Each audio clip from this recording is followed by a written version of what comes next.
जी chapter number 20 निकालें।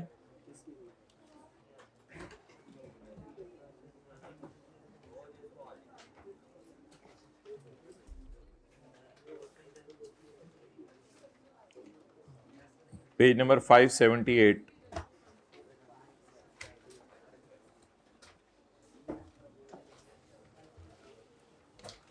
अच्छा भाई, हमने ये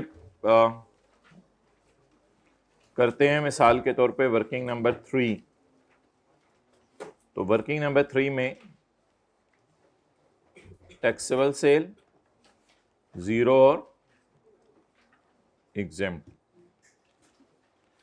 अगर हम टैक्सेबल सेल में से अलग कर लें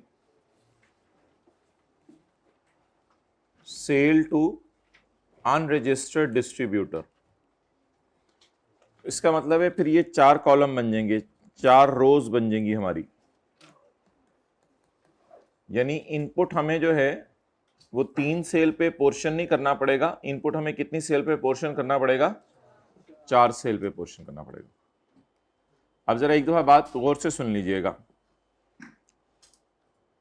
देखें, इसमें आपको पता है वर्किंग 3 से सेल आती है, sale to registered and unregistered दोनों आती हैं। फर्दर टैक्स वाली भी आती है, नॉट फर्दर टैक्स वाली भी आती है। इसमें दोनों आती हैं, sale to registered and unregistered. इधर जीरो रेट सेल आती है और इधर एग्जेम्प्ट सेल आती है। अब कभी हम जिंदगी में सेल कर दें, टू अनरजिस्टर्ड डिस्ट्रीब्यूटर। किसको? Unregistered distributor. तो उस सेल को हम अलग रखा करेंगे न्यूमेरिकल में, और उसका इनपुट क्या कर दिया करेंगे? डेड। जैसे कि किस सेल का इनपुट डेड होता है? इसका तो रिफंड हो जाता है और इसका फेस के ऊपर माइनस हो जाता है। तो इसका इनपुट भी क्या हो जाया करेगा? बोले, डेड हो जाया करेगा। नोट कर लें, ये है हमारा आज का पॉइंट नंबर एम। लेट आने पे हाइब्रिड में पॉइंट नंबर एम। ऐसे फायदा कोई नहीं होता, असल में दिल को तसल्ली होती है कि सारा समझ आ रहा है। लेट आने पे जो मिस हो गया वो हो गया। अब फिर आई कैप असल में ऐसे नहीं बैठा हुआ कि मैं बस पास कर दूं, खैर है, कोई हल्का फुल्का मिस हो गया था।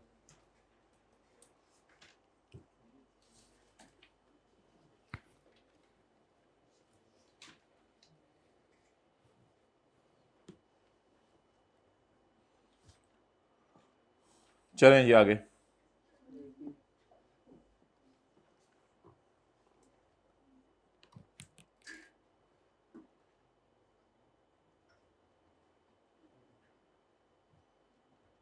लॉ मेकर कह रहा है कि अगर आप सेल करोगे अनरजिस्टर्ड डिस्ट्रीब्यूटर को तो मैं आपकी इनपुट डेड कर दूंगा।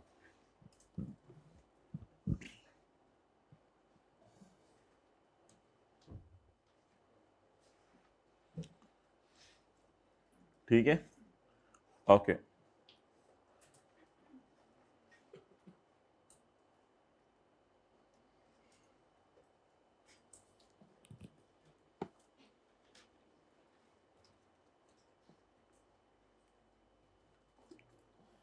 एक इनपुट हमारा डेड होने लगे, the input on goods for sale made to on proportionate basis. On, इसको पकड़ेंगे, जो है इसको पकड़ेंगे, इस सेल से डिवाइड करेंगे, इससे मल्टीप्लाई करेंगे, ये हो जाएगा proportionate basis. On proportionate basis for which, लेकिन एक शर्त है, ये सेल कब डेड होगी? फॉर विच, अब ये हाइब्रिड में लेट आने वाले क्या पहले बैठे होगा, क्या कसूर है? For which sale invoice do not bear NIC number. For which sale invoice do not bear, ऐसी सेल इनवॉइस जिसका एनआईसी नंबर नहीं लिया, और एनटीएन। क्योंकि ये बंदा अनरजिस्टर्ड डिस्ट्रीब्यूटर है, अनरजिस्टर्ड डिस्ट्रीब्यूटर का एनआईसी या एनटीएन लेना चाहिए था, लेकिन नो एनआईसी, ना हमने एनआईसी लिया, नो एनटीएन ऑब्टेन्ड, हम कुछ भी लेना भूल गए, तब डेड होगी, वरना डेड नहीं होगी। नोट कर ले, आ जाए।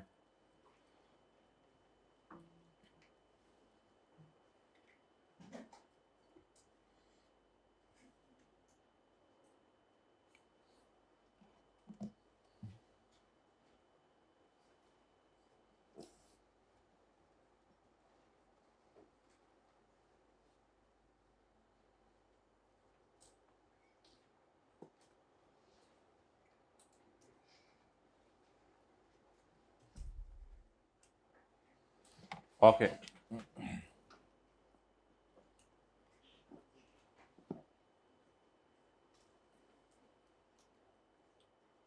पढ़ें जी। भाई इतनी बारिश हो रही थी कि घर से नहीं निकल सकते थे, बताएं जरा जी। लोग जो डर लग रहा था घर से निकलते हुए, आप बोल भी नहीं रहे, पानी था। अच्छा, फॉर विच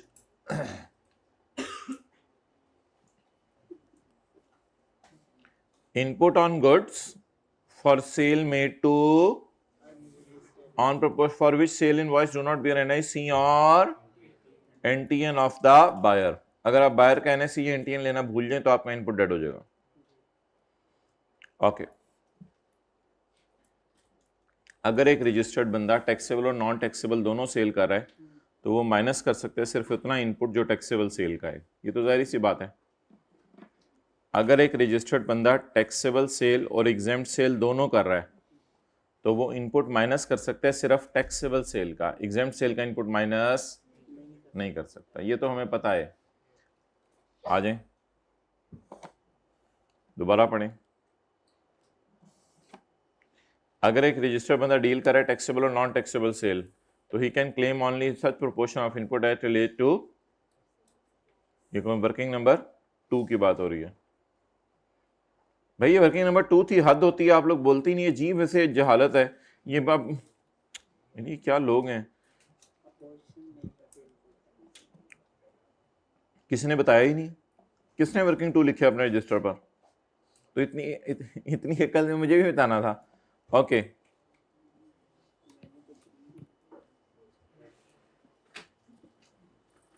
वैसे जो मर्जी कराते रहो आप लोगों को, ये बड़ा रिलैक्स है, जो मर्जी कराते रहो पता ही नहीं चलता।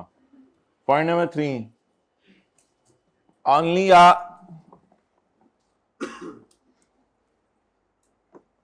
रजिस्टर्ड पर्सन के माइनस और क्लेम इनपुट। एक रजिस्टर्ड बंदा इनपुट माइनस कर सकता है, जाहिर बात है। कोई बंदा है ही अनरजिस्टर्ड तो उसने अपने इनपुट कहां से माइनस करने हैं, उसका तो आउटपुट ही कोई नहीं, वो तो सेल कर ही नहीं सकता 18% पे। तो only registered person can deduct input. Okay board अगर चाहे तो वो बता सकता है गिनी चुनी गुड्स, स्पेसिफाई गुड्स, जो कि एक रजिस्टर्ड बंदा बेच ही नहीं सकता अनरजिस्टर्ड को।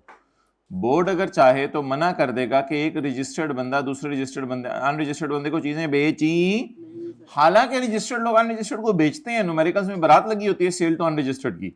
लेकिन बोर्ड अगर कह दे गिनी चुनी गुड्स के बारे में तो फिर वो चीजें रजिस्टर्ड बंदा अनरजिस्टर्ड को बेच ही नहीं सकता। If he has made the sale he will charge output, फिर वो उसको अनरजिस्टर्ड बंदे से आउटपुट लेगा 122 पे बेचेगा, but he can not claim the input, लेकिन वो इनपुट माइनस नहीं कर सकता। इसको छोड़ तो यानी कि मिसाल के तौर पे इसी तरह एक और बात समझ लेना।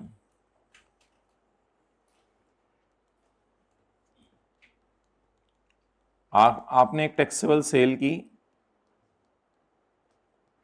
अनरजिस्टर्ड को, आपने टैक्सेबल सेल की अनरजिस्टर्ड को, और बोर्ड ने कहा नो इसको आप नहीं बेच सकते, तो फिर इसका इनपुट भी बोलें क्या हो जाएगा, उसी तरह यहां पे इस टाइप की होगा।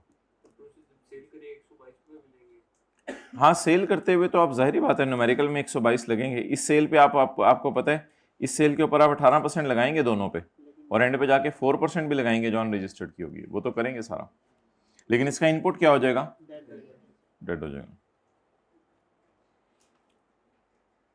तो पेज 577 से बड़ा पढ़ना शुरू करें। होली कुरान के लिए जो कागज लिए हैं उनकी सेल क्या है, डेड है, उनका इनपुट डेड है। फेडरल गवर्नमेंट को चीजें बता दे उनका इनपुट डेड है। एक्स्ट्रा टैक्स अगर आप पे करें तो वो इनपुट भी डेड है। गवर्नमेंट ट्रेजरी में अगर जनरल टायर ने आपका टैक्स जमा नहीं कराया तो ये इनपुट भी डेड है। अगर एफबीआर का सिस्टम मसला शो करे या सप्लाई चेन में को पता ही नहीं चल रहा किस बंदे ने टैक्स दिया तो भी आपका इनपुट डेड है। फेक इनवॉइस का इनपुट भी डेड है। जिस बंदे का ऑडिट शुरू हुआ उसने अपने रिकॉर्ड नहीं दिखाए उसका इनपुट भी डेड है। पॉइंट एफ ए की रेपिटेशन है जी। आप घर चीजें लेके चले गए या बिजनेस में इस्तेमाल नहीं हुई, इनका इनपुट भी डेड है। आपने दीवार के अंदर चीजें इस्तेमाल की, बिजली की तारें, पाइपें, वायरें, पेंटिंग, इलेक्ट्रिकल, ये सारी चीजें डेड है। लेकिन अगर ये बेचने के लिए रखी हैं या किसी चीज में तारें लगा के उस चीज को बेचेंगे तो डेड नहीं है। Electrical, gas appliances, office equipment, सारी चीजें डेड है इलेक्ट्रॉनिक कैश रजिस्टर के अलावा। लेकिन अगर ये बेचने के लिए रखी हैं फिर इनका इनपुट डेड नहीं है।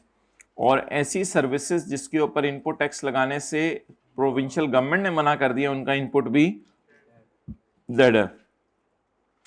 एग्रीकल्चर मशीनरी से ऑब्वियसली आपने एग्जेम्प्ट सेल ऑफ फ्रूट्स करनी है, इसलिए एग्रीकल्चर मशीनरी का इनपुट डेड है, ये मशीन का इनपुट ही डेड है।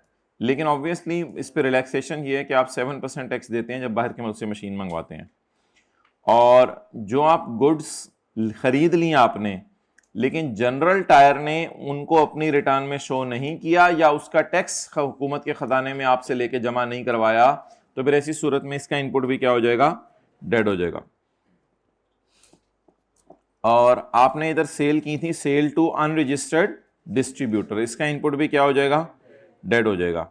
और आखिरी पॉइंट में लिखा हुआ है पॉइंट 6 के अंदर कि बोर्ड अगर चाहे तो चंद लोगों के नाम बता देगा, अगर उन अनरजिस्टर्ड बंदों को बेची जिनके बोर्ड ने नाम बताए हुए हैं तो उनका इनपुट भी आपका क्या हो जाएगा, डेड हो जाएगा। पेज 580,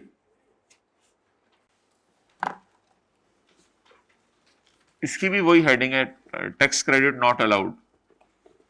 सर्टन ट्रांजैक्शंस इनएडमिसिबल का यही मतलब है, टैक्स क्रेडिट नॉट अलाउड।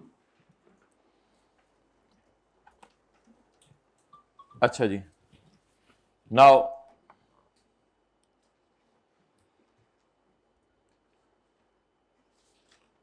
अगर आप 50,000 से ऊपर की चीज खरीदें तो आपका इनपुट डेड है। आपने टायर परचेज किए 70,000 रुपए के, आपने एंट्री कर दी परचेज डेबिट कैश क्रेडिट, तो इसका इनपुट क्या हो जाएगा, डेड हो जाएगा। Payment for a transaction exceeding 50,000 in aggregate to a single supplier in a tax month for a transaction, एक ट्रांजैक्शन एक्सीडिंग 50,000 in aggregate, यानी बिल में जो चीजें आपने डलवाई उनका टोटल 50,000 था, एक बंदे को आपने पेमेंट की है। बिजली के बिल की खैर है, बिजली के बिल आप कैश में पे कर सकते हैं। Payment for a transaction shall be made through cross cheque और other banking channel, otherwise input will never be allowed. तो इनपुट माइनस करने की इजाजत नहीं है। तो एक एहतियात ये हो गई कि हमने जनरल टायर को कैसे पेमेंट करनी है, क्रॉस चेक से या अदर बैंकिंग चैनल से। अगर हमने जनरल टायर को इसके अलावा पेमेंट की तो वो अलाउ होगी, डिसअलाउ हो जाएगी, डिसअलाउ। अगली एहतियात, दूसरी एहतियात, payment must be made from business bank account of the buyer to the business bank account of the supplier. तो पेमेंट होनी चाहिए business bank account of buyer से निकलकर business bank account of supplier के अंदर होनी चाहिए।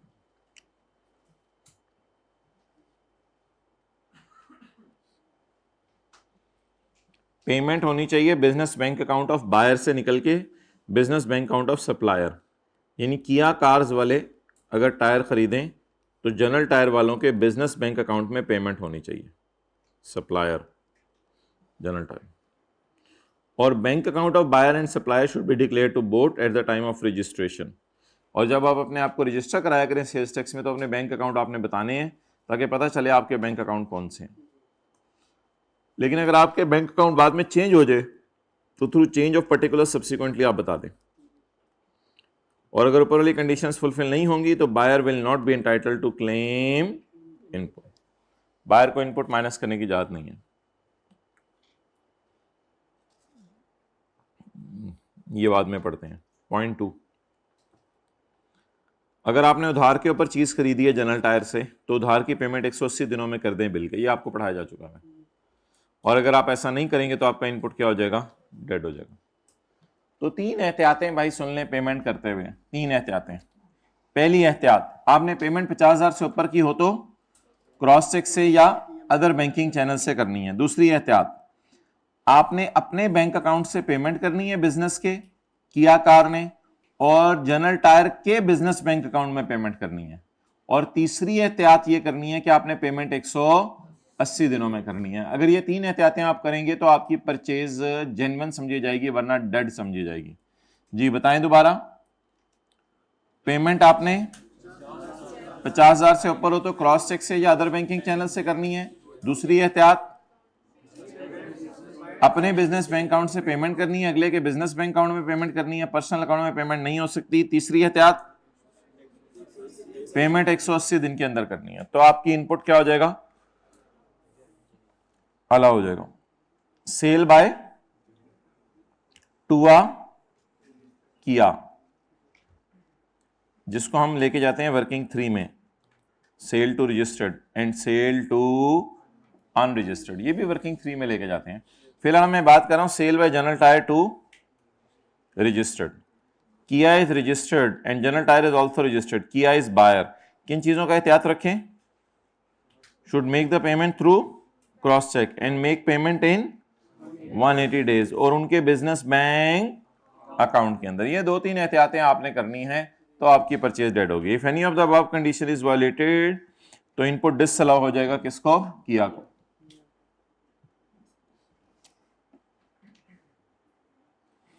अच्छा,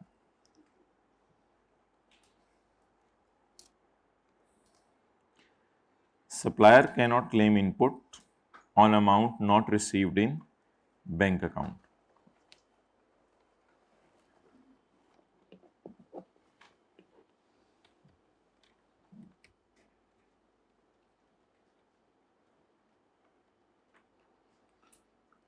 अगर होंडा ने या किया कार्स ने जनरल टायर के बैंक अकाउंट में पैसे नहीं डाले तो किया को तो सजा मिलेगी, इसका इनपुट डेड हो जाएगा। जनरल टायर को क्या सजा दें, क्योंकि इसके भी बैंक अकाउंट में पैसे नहीं आ रहे थे, इसने मना नहीं किया है, ये भी जुर्म में बराबर का शरीक है।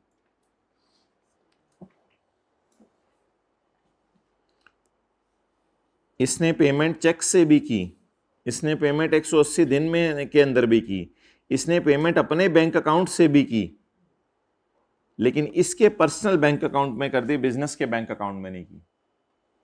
तो इसको तो सजा मिलेगी, इसका इनपुट डेड होगा, क्योंकि इसने पेमेंट जो है बिजनेस बैंक अकाउंट में नहीं की। इसको तो सजा मिलेगी, इसका इनपुट डेड होगा। जो इसने टायर खरीदे हैं उसका इनपुट डेड हो जाएगा, टायर की परचेज पे 18 नहीं लगा सकेगा न्यूमेरिकल सॉल्व करते हुए। लेकिन इसको ये सजा मिलेगी, इसने जो वो वाले टायर बेचे हैं किया गाड़ी वालों को, उन टायरों के लिए जो रबड़ खरीदा था उसका इनपुट इसका क्या हो जाएगा, डेड हो जाएगा। जाहिर बात है इसने टायर बेचे हैं ना, ये सेलर है, तो ये टायर की सेल, टायर को सेल में डालेगा। लेकिन टायर को सेल में डालने के लिए टायर का रॉ मटेरियल तो खरीदा होगा ना, जैसे कुरान के लिए कागज इस्तेमाल किया तो रबड़ तो खरीदा होगा। तो रबड़ की सेल जो है, रबड़ की जो परचेज इसने की हुई अपने लिए, ये कार की सेल करता है और टायर खरीदता है। ये टायर बेचता है और रबड़ खरीदता है, तो इसकी रबड़ का इनपुट डेड हो जाएगा। Supplier did not receive the money in business bank account, supplier ने बिजनेस बैंक अकाउंट में मनी रिसीव नहीं की। इस सूरत में इनपुट डिसअलाउ हो जाएगा जनरल टायर को फॉर रबड़ यूज्ड इन टायर सोल्ड।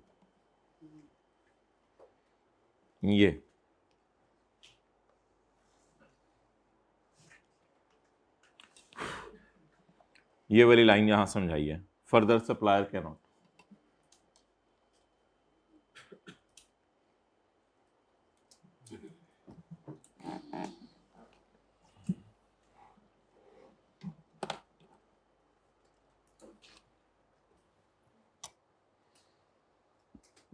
लिख ले, बल्कि लिख लें फर्दर सप्लायर का मतलब, यहां लिखें जरा, जनरल टायर ने जो टायर बेचे हैं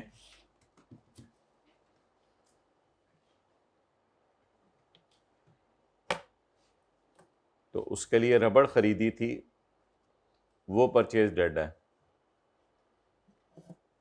अब डिस्टर्ब करें लेट आने वालों। जनरल टायर ने जो टायर बेचे हैं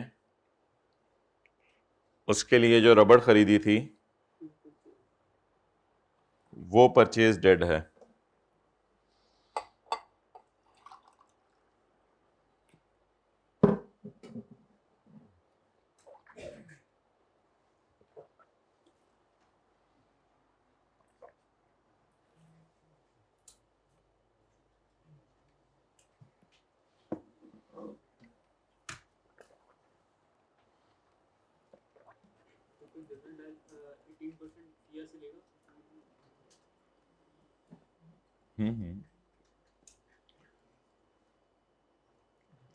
तो बताएं जी, होंडा को क्या सजा मिलेगी अगर होंडा जनरल टायर के बैंक अकाउंट में पैसे जमा ना कराए?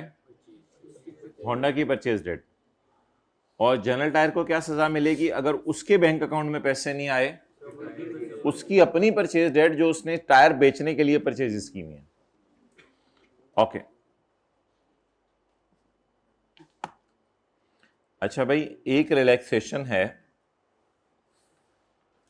जहां पे सेक्शन 73 नहीं लगेगा।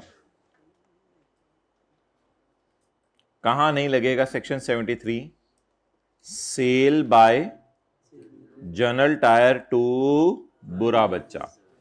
अगर जनरल टायर अनरजिस्टर्ड बंदे को बेच दे चीजें तो सेक्शन 73 नहीं लगेगा। अगर अगर अगर एक कंडीशन इसके लिए पूरी करनी पड़ेगी, अनरजिस्टर्ड बंदा पैसे ले आया अपने ब्रीफ केस में डाल के, तो इसका तो कोई बिजनेस बैंक अकाउंट है नहीं जो हुकूमत के पास रजिस्टर्ड हो, ये तो अनरजिस्टर्ड बंदा है। ये पैसे ले आया ब्रीफ केस में डाल के, और वो जो पैसे जब आए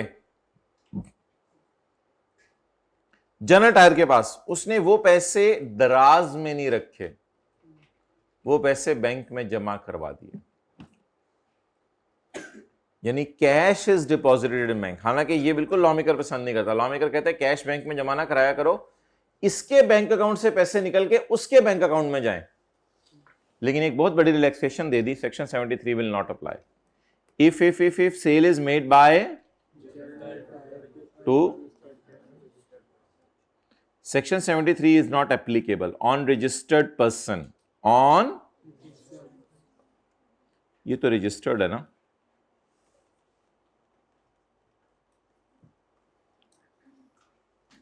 section 73 is not applicable, section 73 नहीं लगता। On registered person, on registered person कौन? General Tyre. On General Tyre selling goods to,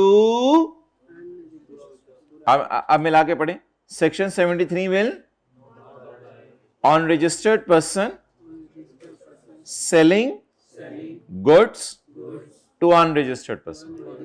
Section 73 will not apply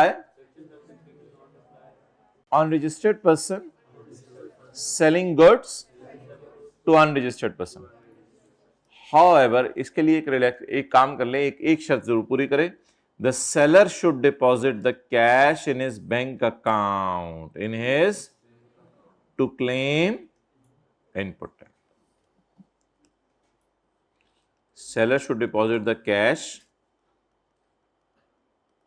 received from, बोले ना, अनरजिस्टर्ड बायर। जो उसने अनरजिस्टर्ड बायर से कैश लिया वो अपने बैंक अकाउंट में जमा करवा दे, फिर कोई मसला नहीं, फिर जनरल टायर को कोई सजा नहीं।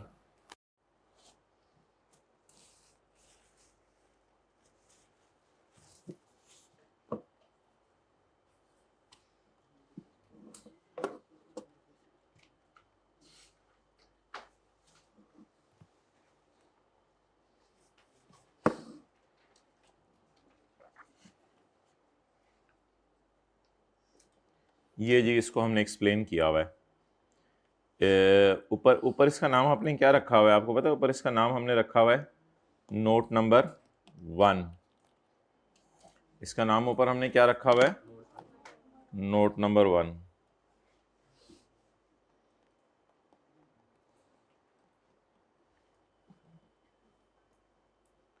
ओए, unregistered buyer and General Tyre. Buyer paid cash. Buyer क्या पे कर गया? And General Tyre deposited cash in the input is allowed to for rubber used in tyres. ये हमने नोट 1 को एक्सप्लेन किया। ये हमने किसको एक्सप्लेन किया? नोट 1।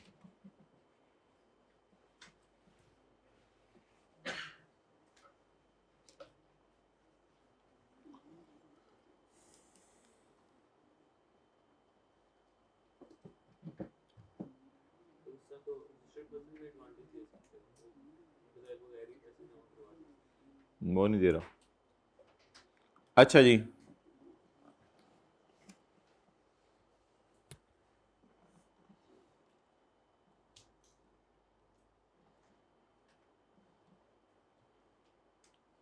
आपने पैसे लेने थे डेटर से, आपने क्रेडिट कर दिया डेटर को,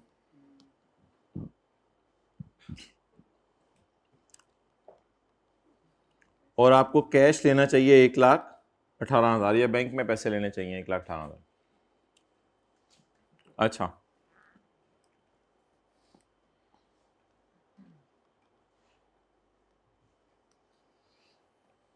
आपने एक ही बंदे से पैसे लेने थे, उसको क्रेडिट कर दिया, और उसी को पैसे देने थे तो उसको डेबिट कर दिया। इसको कौन सी एंट्री कहते हैं? Contra entry, set of. ये एंट्री करने की इजाजत है। लेकिन अब हुकूमत कह रही है कि ये ट्रांजैक्शन बैंक से नहीं हुई, हालांकि 50,000 से ऊपर की है, ये ट्रांजैक्शन बैंक से, हुकूमत कहती है खैर है, ये तो कॉन्ट्रा कर लिया करो, कोई मसला नहीं। इसमें फिर ऐसी टाइम ज़ाया होना था ना, एक चेक बना के उसको देता, दूसरा चेक बना के इसको देता, वो तो लंबा चक्कर पड़ जाना था। तो हुकूमत ने कहा इस एंट्री की इजाजत है, और इस पे भी आप इनपुट वगैरह, जिसका भी इनपुट है, इसका इनपुट है, इसका इनपुट है, जिसके इनपुट है, सारे माइनस कर लो, कॉन्ट्रा एंट्री करने की इजाजत है। बस इससे पहले एक दफा कमिश्नर से क्या ले लेना। और ये जो 18,000 तुम लोगों ने कॉन्ट्रा की है ना, ये आपस में तो कॉन्ट्रा कर लो, लेकिन 18,000 हमारे खजाने में जमा करा देना, ठीक है? ये आपस में तो तुम लोगों ने लेना देना नेट कर लिया, लेकिन हमारे पास जमा करवा देना। डन हो गया? तो बस ये एहतियात कर लें आप। क्या क्या एहतियात कर लें? फिर कॉन्ट्रा एंट्री करने की इजाजत है। सेम पार्टी रिसीवेबल, बोले same party receivable and same party payable can be set of या शुड बी पेड? पेड नहीं, रिलैक्स हो गए, कैन बी सेट ऑफ। अभी मैं नोट करने देता हूं। If sales tax has been charge, अगर सेल्स टैक्स आप चार्ज करें और पे भी कर दें दोनों पार्टीज हमें आके, and registered person is obtained approval of commissioner. तो एहतियातें बताएं। नंबर 1, सेल्स टैक्स आपने चार्ज करने बिलों में, और चार्ज करने के बाद पे भी करना है, और इसके बाद तीसरी एहतियात, कमिश्नर से अप्रूवल भी लेनी।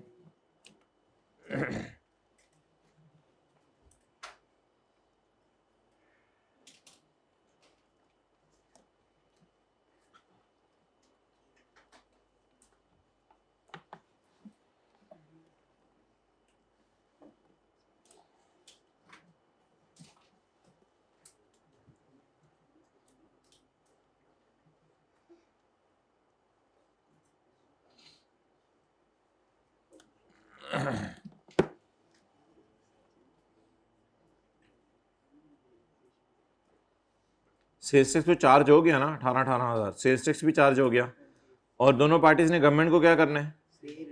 पे भी करना है। और तीसरी शर्त, कमिश्नर से इजाजत लेनी है। तो same party receivable payable cancel करने की खुली इजाजत है।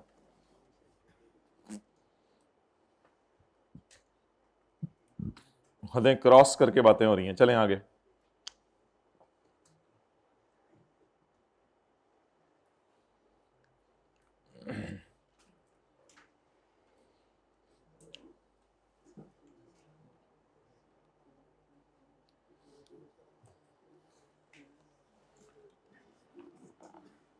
अच्छा, अगर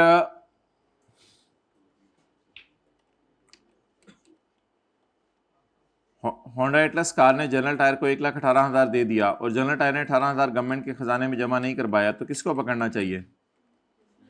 जनरल टायर को पकड़ना चाहिए, क्योंकि जनरल टायर ने हुकूमत के खजाने में 18,000 जमा। लेकिन अगर हुकूमत साबित कर दे कि होंडा को ये पता था ये होना है, और आप लोगों को पता होता है, देखें आप लोग किसी बंदे को अपने दोस्त को कहते हैं मेरी फीस जमा करवा दो, तो पहले ही आप लोगों को शक होता है ये जो है ना इसने गड़बड़ करनी है। जहाँ आपको अंदाज़ा हो, कुछ लोग सही भी होते हैं, मैं ये नहीं कह रहा कि तो जहाँ आपको अंदाज़ा हो, जहाँ आपको पता हो, आप देखें पास साथ रहते रहते पता चल जाता है। लोगों पर ट्रस्ट करना छोड़ दें, नहीं यार एनु तो छोड़ो यार, इसको नहीं यार, दूसरे को ये काम कह देता हूँ मैं, कई दफ़ा ऐसा होता है, ये इसको रखवा दो चीज़ें, नहीं इसको नहीं रखवानी। तो मैं मिसाल दे रहा हूँ, तो इसलिए बिजनेसेस में भी साथ रहते रहते अंदाज़ा हो जाता है।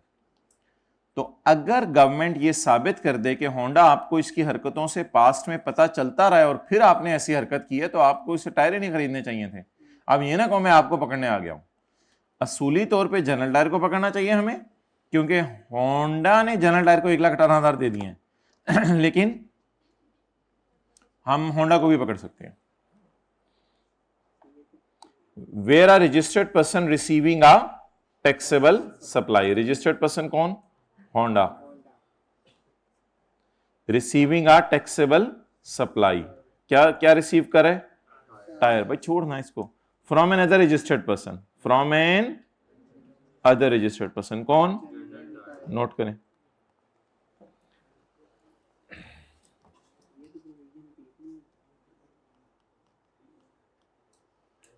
वेयर होंडा, क्लास के बाद आके बता देना कहां रिपीट हुआ। Where Honda receiving a tyre from और बोले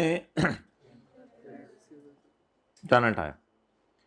where Honda is in knowledge, where Honda is in knowledge और Honda has reasonable grounds to suspect that some or all of the tax, some क्या 10-15 रुपए, all क्या 18 रुपए, some or all of the tax in respect of that or any previous or any future sale would go unpaid to government। ये unpaid रहेगा government को नहीं जाएगा। तो क्या करें?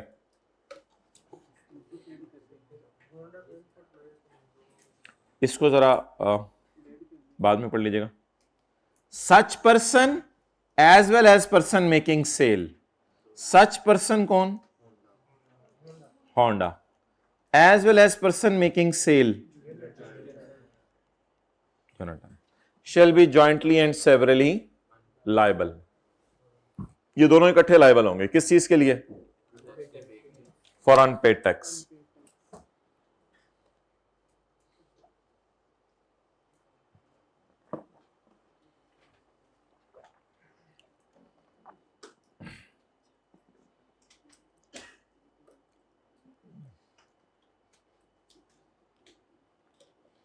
ये कौन साबित करेगा कि होंडा को पता था? साबित करने का बोझ will be on tax department. ये कौन साबित करेगा कि होंडा को पता था? टैक्स डिपार्टमेंट साबित करेगा, क्योंकि उन्होंने इल्जाम लगाया ना हमारे पे। असल तो इल्जाम जनरल टायर पे लगना चाहिए।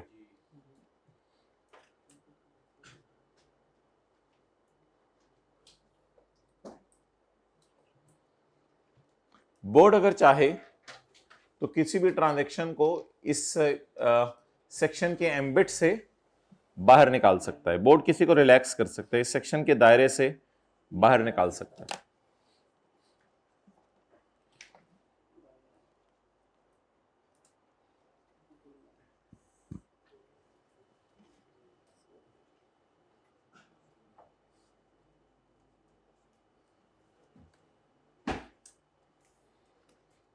पढ़ें जी।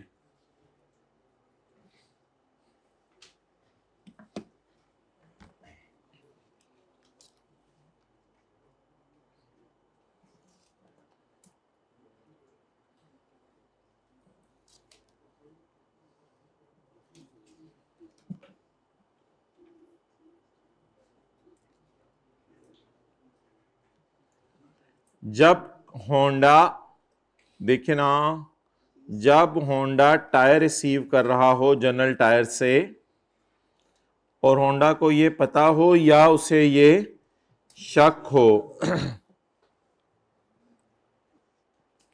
कि कुछ टैक्स या ज्यादा tax would go unpaid to government, तो होंडा और General Tyre shall be jointly, दोनों इकट्ठे, and severally liable for unpaid, jointly इकट्ठे भी और अलग अलग भी, दोनों लायबल हैं टैक्स देने के लिए। Okay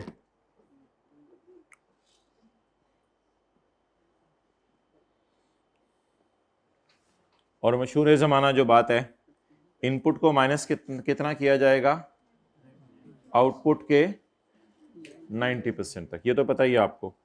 A registered person shall never be allowed to minus input in a month exceeding 90% of output.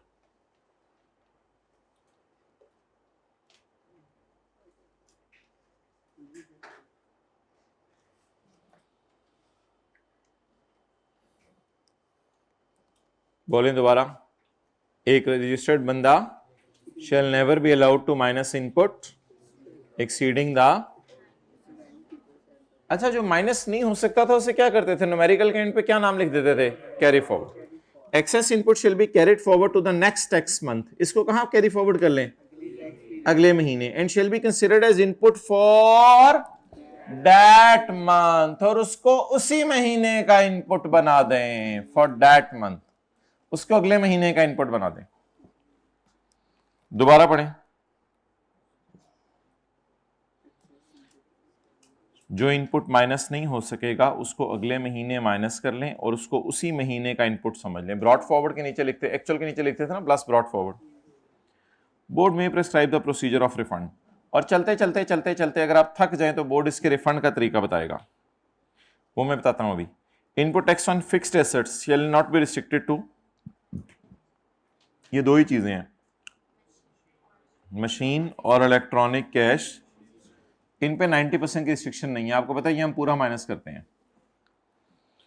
Board अगर चाहे तो किसी बंदे को इस सेक्शन के दायरे से बाहर निकाल दे, वो बोर्ड रिलैक्स करने पे आए तो बोर्ड को कौन पूछने वाला है, बोर्ड इस सेक्शन के दायरे से बाहर निकाल दे कि तुम सारा ही इनपुट माइनस कर लो। अच्छा जी, जब आपने इनपुट को रिस्ट्रिक्ट कर दिया 90% ऑफ आउटपुट से, तो एक रिफंड आपको मिल जाया करेगा। The refund shell be made on yearly basis in the second month after the end of the financial year, financial year and होने के बाद सेकेंड मंथ में आपको रिफंड मिल जाया करेगा।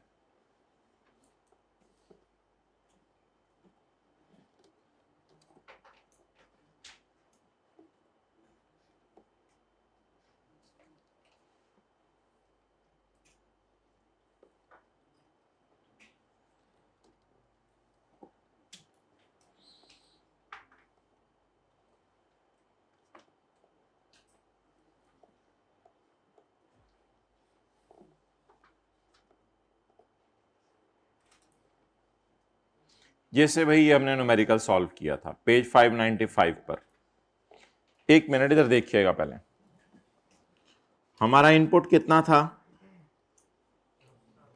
490, मंथ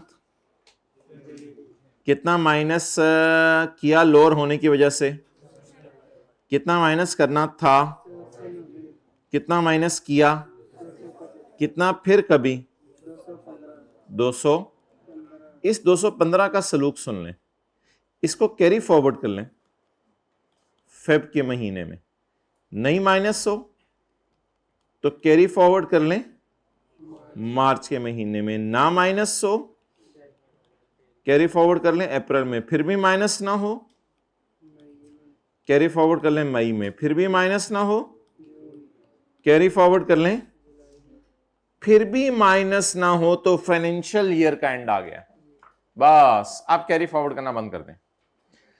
अब आप जाकर रिफंड ले लें इसका अगस्त के महीने में, 2 महीने इंतजार करें, जून के बाद जुलाई अगस्त, अगस्त का एंड आने दें, अगस्त में जाके इसका रिफंड ले लें। हुकूमत कह रही है बस कैरी फॉरवर्ड की लुट्टी मच गई, बस करो।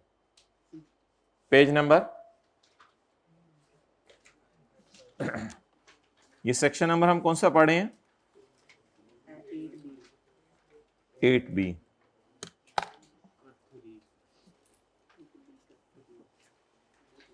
जी छोड़ दें, अब साथ वाले का कंधा जरा नोट कर लें पहले।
ओके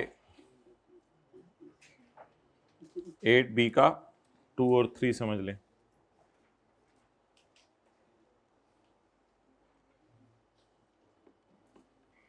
ये जो न्यूमेरिकल में चिन्ह पे डालते हैं ना हम, चिन्ह पे, वो तो 0 रेट का रिफंड होता है ना, उसकी बात नहीं हो रही। ये वो जो माइनस नहीं हो सकता 90% की वजह से, उसकी बात हो रही है। ये जरा पढ़ें दोबारा, बोलें जब इनपुट रोक दिया जाए 90% ऑफ आउटपुट तक, तो इसको एडजस्ट या रिफंड कर दिया जाएगा। अब कैसे करेंगे, क्या करेंगे, कब करेंगे, उसके लिए नीचे आए। The refund shall be made on सालाना बेसिस, सालाना बेसिस, माहाना बेसिस, सालाना बेसिस। रिफंड साल साल के बाद होगा। shall be made on सालाना बेसिस। ऐसे कई मिसालें हो सकती हैं। मिसाल के तौर पे रिफंड सालाना बेसिस पे, जैसे आप लोगों ने कई दफा लिखा होगा कि सोलर पैनल लगे हुए हैं घरों में, तो वापडा वाले उनको कहते हैं कि यार आप बिजली प्रोड्यूस करो, खुद इस्तेमाल करो, थोड़ी सी वापडा को भी वापस भेज दो। किसी ने ये सुना होगा शायद आप लोगों में से, तो वापडा वालों को भी वापस भेज दो। तो वापडा वालों को अगर आप बिजली जनरेट करके दे रहे हैं, तो वापडा वाले कहें we will make refund on सालाना बेसिस। तो एक मिसाल दे रहा हूं, वापडा वाले कहें साल में एक दफा हमसे रिफंड ले लिया करो, हर महीने हमें बिजली भेजते रहो, लेकिन हर महीने ना हमसे रिफंड लेने आना, बहुत ज्यादा टेंशन हो जाएगी, सालाना बेस पे रिफंड ले लिया करो। तो इन्होंने भी क्या किया, इन्होंने कहा कैरी फॉरवर्ड करते रहो करते रहो करते रहो, तंग ना किया करो बार बार। अगर फिर भी तुम्हारे कैरी फॉरवर्ड आसमानों पे पहुंचे हुए हैं, तो फिर वेट करो फाइनेंशियल ईयर के एंड होने का। फाइनेंशियल ईयर पूरी पाकिस्तान में 30 जून को एंड होते हैं। पूरी दुनिया मेरे मुंह से निकलने लगा था। फाइनेंशियल ईयर पाकिस्तान में 30 जून में एंड होते हैं। फाइनेंशियल ईयर के एंड के सेकंड मंथ में आ जाओ। सेकंड मंथ कौन सा होगा फाइनेंशियल ईयर एंड के बाद? अगस्त। अगस्त में आ जाओ, रिफंड ले लो, ले लो, जाओ जाओ, जान छोड़ो, रिफंड ले लो। लेकिन भाई ये तो रिफंड लेने का तरीका है। रिफंड लेने के लिए एक शर्त पूरी करनी पड़ेगी ना। For claiming the refund the बंदा should fulfil the following conditions. Refund लेने के लिए आपने ये कंडीशंस पूरी करनी है माय डियर। क्या कंडीशंस पूरी करनी है? अगर आपका कंपनी लॉ में ऑडिट होता है, तो आप फिर जमा कराएं एक statement along with audited accounts, जो कि सर्टिफाई हुए हों बाय ऑडिटर्स। तो आप एक स्टेटमेंट जमा करवाएं एनुअल ऑडिटेड अकाउंट्स के साथ, जो कि सर्टिफाई हुए हों ऑडिटर से कि यार ये मैंने सारी कैलकुलेशन चेक कर ली है, खुदा के लिए अब इस बंदे को 215 रुपए रिफंड कर दो। और in case of other persons, जैसे कि इंडिविजुअल्स और एओपीज हैं, in case of other persons जैसे कि इंडिविजुअल्स और एओपीज हैं, तो इसके लिए कोई कंडीशंस नहीं है। अगर कोई कंडीशंस हुई तो कौन बता देगा? बोर्ड।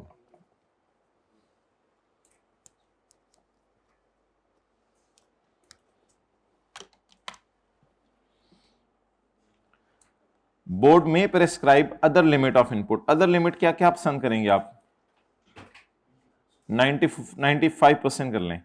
बोर्ड में प्रेस्क्राइब अदर लिमिट। आजकल वैसे क्या चल रही है, लेकिन अगर बोर्ड चाहेगा तो क्या बता देगा? बोलें 95% ये वो।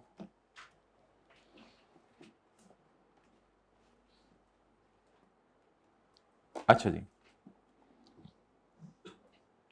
4A में बाद में पढ़ता हूं। 5, एन ऑडिटर फाउंड गिल्टी। नहीं, हंसने की बात नहीं है, ये वो नहीं है जो जिस्म पे निकलती है, ये हंस रहा है। एन ऑडिटर फाउंड गिल्टी, अगर ऑडिटर को गिल्टी, गिल्टी पूरी पढ़े ना, गिल्टी कौन सी वाली, guilty of misconduct. An auditor found guilty of misconduct, ये इनको उठा देना चौथी रो में, क्लास चल रही है। ये सोते घर में हैं या क्लास में आके सोते हैं? क्लास में आके सोते हैं, ओके ओके। हम तो पूरी जिंदगी झांकी मारते रहे, फिर पढ़ पढ़ के ऐसे ही पागल हुए। An auditor found guilty of misconduct, एक ऑडिटर ने मिसकंडक्ट की है। भाई मिसकंडक्ट कैसे करेगा? ये वाला सर्टिफिकेट 2 नंबर बना दे या 1 नंबर बना दे? 2 नंबर बना दे। 2 नंबर तो समझते होंगे आप लोग। तो ये वाला सर्टिफिकेट गलत बना दे। Auditor found guilty of misconduct, वो जो सर्टिफिकेट ऊपर हमने पढ़ा है वो क्या बना दे? गलत बना दे। ऐसे ना लिखा करे किताब पे, गलत लिखे, बस गलत सर्टिफिकेट बना दे। In furnishing the above certificate shall be referred to police, shall be referred to Pakistan cricket board, बल्लों से मारो इसको। shall be referred to council, ICAP की कौंसल को रेफर कर दें। For physical action under the chartered accountants ordinance, for physical action, for disciplinary action, for disciplinary action. Physical action तो नहीं लिखा हुआ यहां पे, ओके।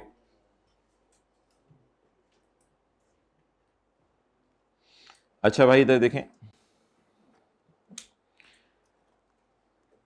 इलेक्ट्रिक व्हीकल्स पाकिस्तान में बनाना असूली तौर पे इनकरेज होना चाहिए, लेकिन यहां पर डिस्करेज हो रहा है। इलेक्ट्रिक व्हीकल्स वाले का आउटपुट है 93 और इनपुट है 170। तो इलेक्ट्रिक व्हीकल वाला आउटपुट में से सिर्फ उतना ही माइनस कर सकता है इनपुट जितना इसका आउटपुट है, उससे ज्यादा माइनस, बाकी कैरी फॉरवर्ड नहीं होगा बाकी। अच्छा, इसका मैकेनिज्म वो नहीं है कि 90% और एक्चुअल और फिर कैरी फॉरवर्ड करो, इसका मैकेनिज्म वो नहीं है। इसका मैकेनिज्म है you can deduct only that input which is your, और बोले ना आप इनपुट सारा माइनस कर सकते हैं या जितना आउटपुट है।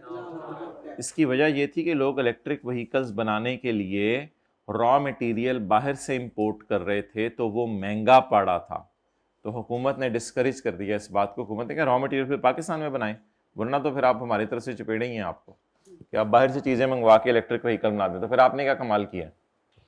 तो इलेक्ट्रिक व्हीकल में यहां आपको एक डिस्करेज टाइप चीज नजर आ रही है, लेकिन कोई नहीं, उसको टॉलरेट करें। इनपुट टैक्स फॉर पाकिस्तान में बनाई गई electric vehicles shall be allowed, shall be allowed अल्हम्दुलिल्लाह, बट वो बोले ना input taxes allowed up to, भाई ये बात हाईलाइट करनी है आपने। इनपुट टैक्स कितना अलाउ होगा? अप टू आउटपुट, उससे ज्यादा अलाउ, नो रिफंड और carry forward of excess shall be allowed. Excess carry forward नहीं होता, एक मिनट, एक्सेस कैरी फॉरवर्ड नहीं होता, तो फिर ये क्या हो जाएगा भाई? डेड हो जाएगा। ये 7 कितना माइनस करना चाह रहे थे, कितना हुआ, कितना, फिर कभी कभी नहीं जी।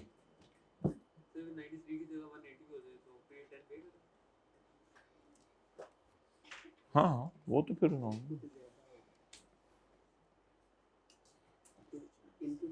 अच्छा भाई, अगर कहें इधर 193 होता फिर तो नॉर्मल न्यूमेरिकल सॉल्व होता।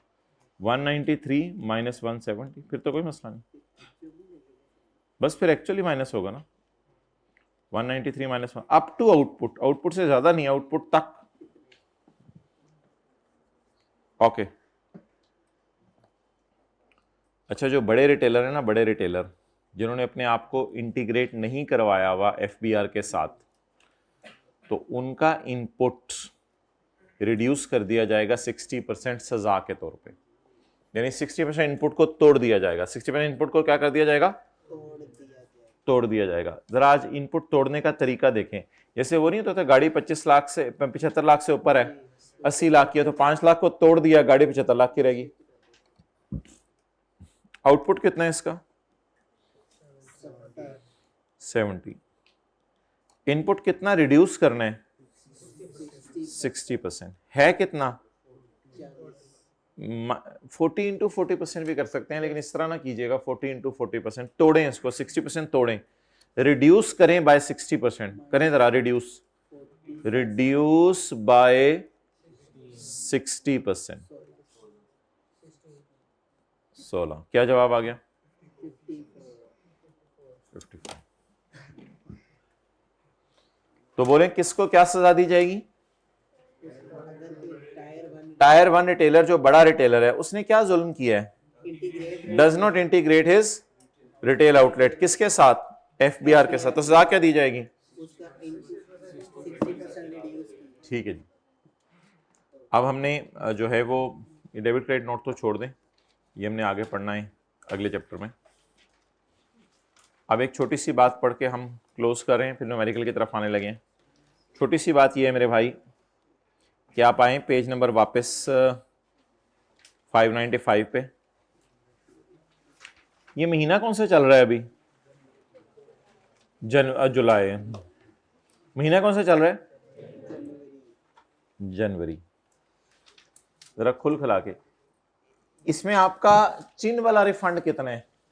एक्सपोर्ट सेल का 144।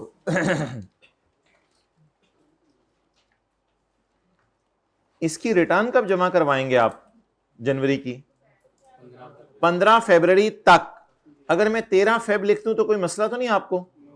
रिटर्न फाइल्ड, मैंने ये नहीं लिखा by when it will be filed, मैंने लिखा फाइल्ड। मैंने 2 दिन पहले जमा करा दी, कोई मसला नहीं, 10 दिन पहले जमा करवाएं। मैंने 13 फरवरी को इसकी रिटर्न जमा करवा दी। साथ ही दे दीजिएगा रिफंड एप्लीकेशन कि मैंने गाड़ियां एक्सपोर्ट की हैं तो उनके टायरों का, इंजन का मुझे रिफंड कर दें इनपुट, क्योंकि मैं तो एक्सपोर्टर हूं। साथ ही जमा करा दीजिएगा रिफंड एप्लीकेशन। इसके बाद 45 डेज के अंदर आपको रिफंड मिल जाएगा। 45 डेज में 13 फरवरी से गिनना शुरू कर दें।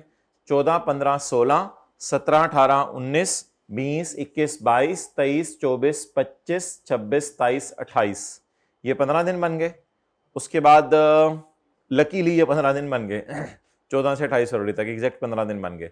और 15 में 30 से नोट डाल लें, 30 मार्च, तो 45 डेज 30th मार्च को यू विल रिसीव रिफंड। आपको हुकूमत बाय 30th मार्च, पहले भी भेज सकती है हुकूमत का क्या, by 30th March you will receive. बोले बोले बोले बोले, ये कौन सा रिफंड है? ये जीरो रेट का रिफंड है या ये एक्सपोर्ट सेल का रिफंड है? माजरत एक ही बात है। जो मर्जी पढ़ा दो, टेंशन ही नहीं होती। ये जीरो रेट का रिफंड है या एक्सपोर्ट सेल का, एक ही बात है। लोकल सेल का तो मैंने पढ़ा था कैरी फॉरवर्ड करना है, तो ये जीरो रेट का या क्या कहते हैं एक्सपोर्ट सेल का रिफंड है। 45 डेज में आपको मिल जाएगा। 45 डेज कब से शुरू होंगे? जब आप रिफंड की एप्लीकेशन जमा कराएंगे। रिफंड की एप्लीकेशन कब जमा करवाएंगे? जब रिटर्न जमा करवाएंगे। रिटर्न कब जमा करवाएंगे? जब मर्जी करवा दें। 2 फरवरी को जमा करवा दें, 10 फरवरी को जमा करवा दें, 13 फरवरी को जमा करवा दें।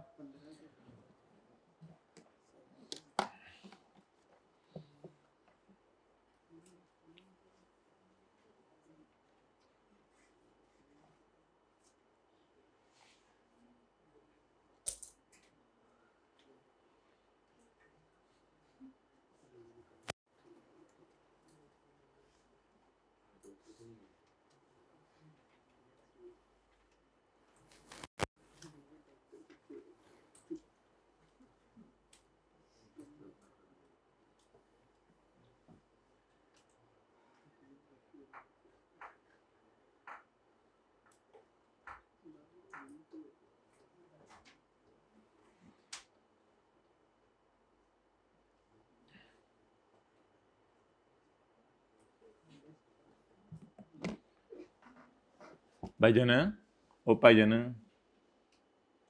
तैयारी तुरी कर रही है? दिन कुछ नहीं रह गए पीछे। पकड़ें जरा साथ वाले का हाथ, इसको फिक्रमंद करें जरा। पकड़ें जी, हाइब्रिड में कांप रहे हैं हाथ, पकड़ें इसका हाथ। ओ भाईजान, दिन कोई नहीं रह गए पीछे।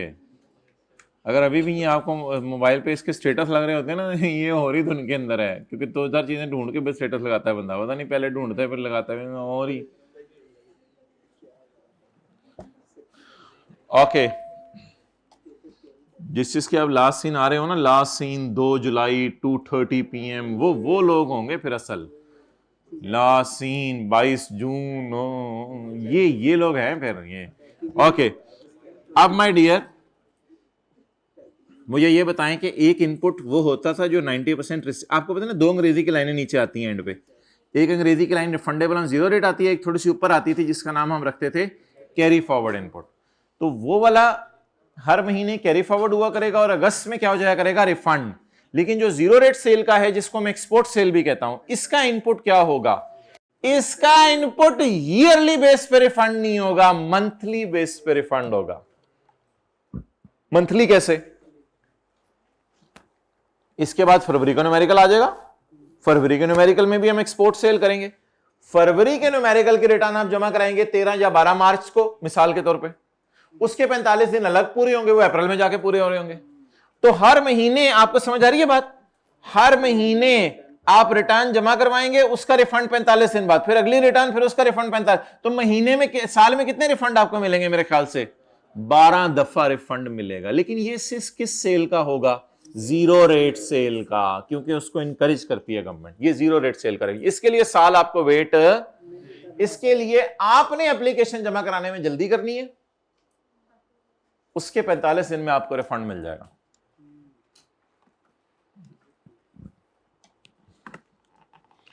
if input exceed the output because of 0 rate sale और export sale। 0 रेट सेल ये होती है ना, गाड़ियां आपने एक्सपोर्ट कर दी, तो इसका इनपुट अल्हम्दुलिल्लाह आपको क्या मिलेगा, रिफंड मिलेगा, इसका इनपुट तो हम नहीं। अच्छा, वैसे आपको पता है हम न्यूमेरिकल के फेस पे इस तरह नहीं करते, हम बस खाली 100 रुपए को एंड पे यहां डाल देते हैं। आपको पता है ना 0 रेट सेल का हम इस तरह सॉल्व नहीं करते, लेकिन वैसे ही सॉल्व करवा रहा हूं आपको। तो 0 रेट सेल का आपको क्या मिल जाया करेगा, बोलें, रिफंड मिल जाया करेगा। 4th लास्ट रो में हाइब्रिड में डिस्कशन करते हुए रिफंड मिल जाया करेगा। If input tax paid by a registered person on purchase exceed the output tax because of 0 rate sale or export, the zyada input shall be refunded within 45 days of filing of refund application.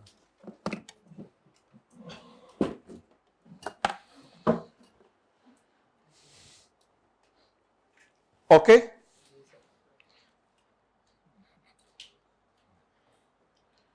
चलें जी, अब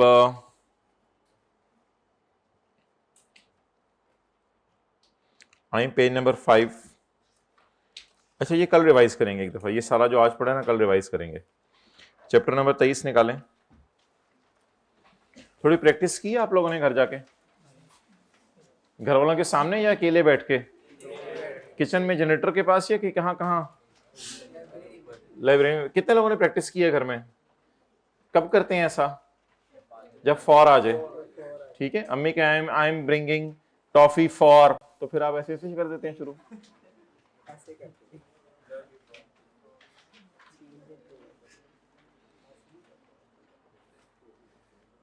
ये सवाल homework में दिया था गलती से, ये वाला सवाल दिया था ना होमवर्क में, हाथ खड़ा करते हैं, ये वाला सवाल दिया था होमवर्क में। कितने लोगों ने किया है, कितने लोगों ने वो देखा ही नहीं, वो जो पर्ची भेजी जाती है,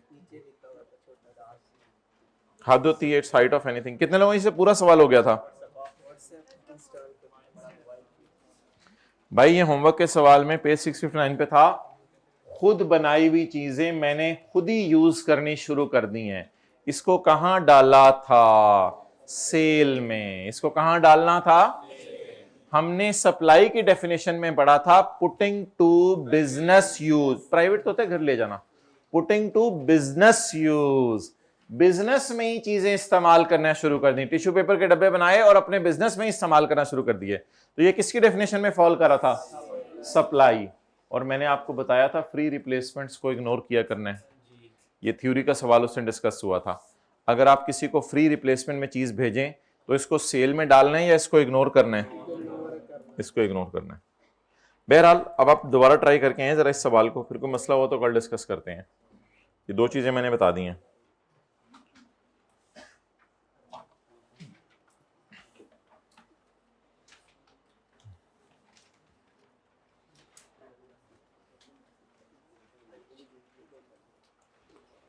page 665।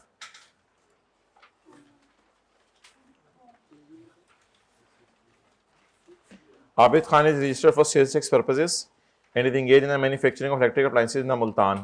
His sales and purchase for the month are as follows. एक इस फिगर में मसला है और बस, और किसी फिगर में मसला नहीं है।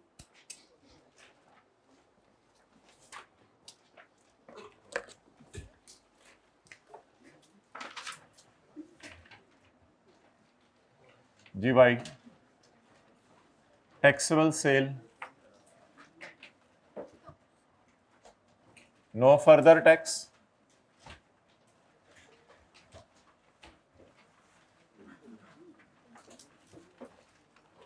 और फर्दर टैक्स। जी, सेल टू रजिस्टर्ड, बोलें जी, 15,118। सेल टू अनरजिस्टर्ड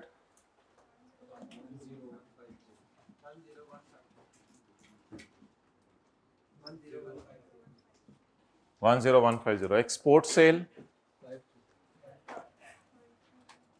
आपको पता है वर्किंग 2.1 भी आ गई हुई है मार्केट में। वैसे मुझे बहुत दुख हुआ है ये सुन के कि आप लोगों ने होमवर्क नहीं किया। भाई टिश्यू पेपर मंगवाएं, आज हम अथरू बहाएंगे। अच्छा, ये थोड़ी सी वर्किंग आप खुली किया करें क्योंकि उसमें आपको पता है वो थोड़ी सी चीजें संभालनी होती हैं। पता चल गया ना, तो 2-3 लाइनें आ जाती हैं। तो जी, टैक्सेबल, यीओ, एग्जैम्प्ट।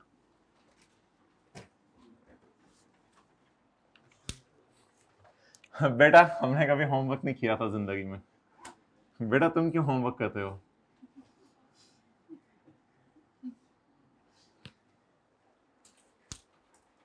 जी अबू, मैं आप पे गया हूं। अम्मी की आवाज है। बेटा मैं भी ऐसी ही थी। अजीब लोग हैं। वजह जो होमवर्क हमने व्हाट्सएप ग्रुप बना दिया हुआ है उसमें होमवर्क की डायरी है, होमवर्क की डायरी आप जाके चेक ही नहीं करते। अब ऐसा किया करें कि अब्बू से चेक करवाया करें। इसका तरीका ये होगा कि अब्बू से रिएक्ट का बटन दबाया करें, रिएक्ट का। हार्ट नहीं भेजना, बस ये थंब, हार्ट शार्ट नहीं एक्सेप्टेबल, बस थंब। 4500 ये मैंने होमवर्क पढ़ लिया, बोले बस पढ़ लिया, कर लिया नहीं, वो पढ़ लिया काफी। होमवर्क की डायरी। अच्छा जी, कल की क्लास ली है? ली है ना? तो purchase from for taxable sale, दोनों टैक्सेबल एट 18 भी, टैक्सेबल एट 0 भी। Taxable goods purchase from registered. अच्छा, ये 18% वाली हैं क्योंकि टैक्सेबल है, परचेज फ्रॉम रजिस्टर्ड है। आगे फॉर एग्जाम्प्ट है, इससे कोई फर्क नहीं पड़ता, ये खुद तो 18% वाली है ना। इनको नीचे ले जाएं, आज साथ साथ ही नीचे ले जाएं। Purchase for taxable sale. आगे मैंने पूरा फिक्र नहीं लिखा। परचेज फॉर टैक्सेबल सेल कितनी है? मैं देख लेता हूँ, ज्यादा तंग नहीं किया। नहीं आप अच्छे बच्चे हैं माशाल्लाह, अब होमवर्क नहीं करते बस। हाँ जी, लेकिन भाई थोड़ी देर बाद इसके तोते तोते करेंगे हम। अभी तोते तोते करने के लिए ये वाली टूटी अवेलेबल नहीं है। ये टूटी जब खुलेगी इंशाल्लाह इसके टोटे टोटे करेंगे, ऐसे टोटे करेंगे कि आपको याद रहेंगे इंशाल्लाह। This is purchase is for, इसको तीनों में फेंकना है या दो में फेंक रहे हैं? तीनों में रख के, तीनों में फेंकना है, दो में फेंकना है? दो में फेंकना है। अच्छा जी, purchase of taxable goods from registered supply. अच्छा यहां पे ऐसे करना है और फिर इसके बाद आगे हिलाने लग जाना है। For exempt sale, for exempt sale, working 2.2 purchase for, भाई इस तरह की चीजें करा लो, इस तरह की चीजों में एक्सपर्ट हैं। बाकी ये बताओ कि जीरो रेट है, ये एक्सपोर्ट है, तो कहते हैं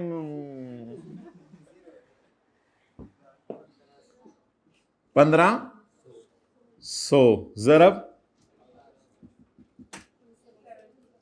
27T।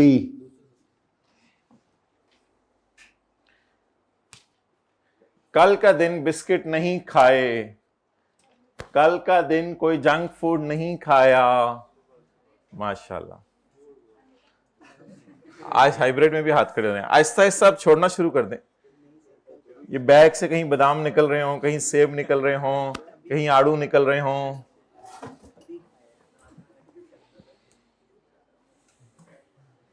नहीं आलू बुखारा मैंने नहीं कहा, वो बैग से फिर निकलेगा नहीं, वो बैग के अंदर ही कुछ करके जाएगा।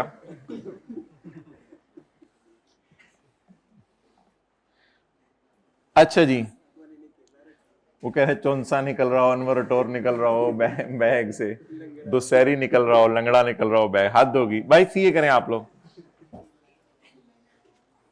Packing material from unregistered supply, हो ही नहीं रहा हाथ, क्यों? फॉरेन लिखा हुआ, बस इसको फिर वर्किंग वन में ले जाए। जब हाथ ऐसे ना हो तो इसको वर्किंग वन में ले जाए। नहीं कबा चला हंस की चाल, अपनी भी भूल गया, याद है ना अपनी वर्किंग वन होती थी, ती ना वर्किंग नंबर वन, इनपुट याद।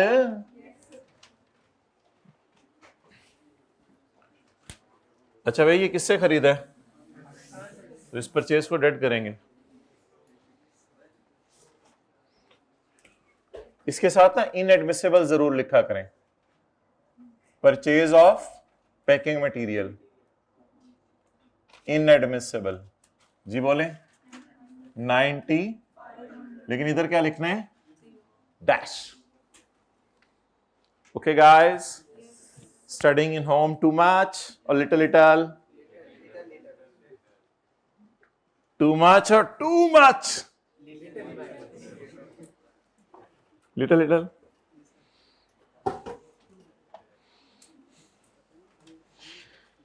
क्या कहा करें अपने, मेरे बेटे पढ़ लिया करो, तुम्हारा बाप 4 बजे बैठता था 4:15 तक पढ़ता रहता था। ये क्या करेंगे उसको, इस तरह की मिसालें दिया करेंगे। Sale of taxable goods to registered customer include an amount of 4225 against sale of electric, नाश्ता भी नहीं किया हुआ, electric toaster at a discount of, लेकिन नॉर्मल डिस्काउंट कितना है? अच्छा ये एज्यूम हमेशा कीजिएगा ये डिस्काउंटेड प्राइस है, यानी 65% पे पड़ा है। अब ये किस पे पड़ा है? 65 पे। इसको माइनस करें 422 और सेल ऑफ टोस्टर 4225 किस पे पड़ा है? मुझे किस पे चाहिए? नहीं 100 पे किया तो फिर फुल प्राइस आ जाएगी, नॉर्मल डिस्काउंट तो मिल रहा है 90, इसको किस पे लाएं? 90 पे।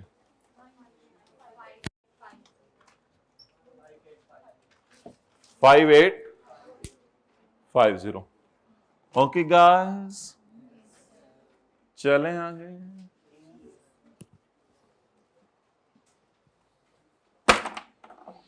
अच्छा जी,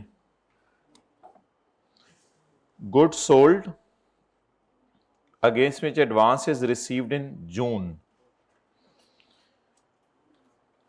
अच्छा पहले ये बता दें ये सेल है किस महीने की? एडवांस आया है जून में, तो बिकी कब होंगी? गुड्स सप्लाइड, सप्लाई कब हुई होंगी? सप्लाइड। अच्छा एडवांस तो जून में आया ना, तो सप्लाई कब हुई होंगी? अगस्त की सेल में डली हुई है ना, तो सप्लाई कब हुई? और जल्दी से बताए ना, सप्लाई कब हुई? अगर सप्लाई हुई अगस्त में और एडवांस आया जून में, तो पहले तो ये डिसाइड करें कि सेल किस महीने की है। ओए हमारी सेल में पड़ी है, क्या करें? निकाल दें इसको, क्योंकि ये किस महीने की सेल है? आपको कैसे पता चला कि जून में पैसे आए थे? लिखा हुआ है, लिखा हुआ है जून में पैसे आए थे। और ये कैसे पता चला कि अगस्त में चीजें डिलीवर हुई हैं? अगस्त के न्यूमेरिकल में उसने लिखा हुआ ना कि मैंने सप्लाई की हैं, तो अगस्त में डिलीवर हुई हैं, तो डिलीवरी तो नहीं देखी जाएगी, कैश पहले आ चुका है, तो ये सेल में भी रिकॉर्ड करना हमारे महीने में तो नहीं है। ये किस महीने की सेल है? जून की। इसको निकालें, माइनस 2500। वैसे इसके ऊपर तुक नहीं बन रही दोबारा शो करने की, लेकिन शो करने तो कर दे। सेल ऑफ जून, ये जून की सेल है। जून जुगनू को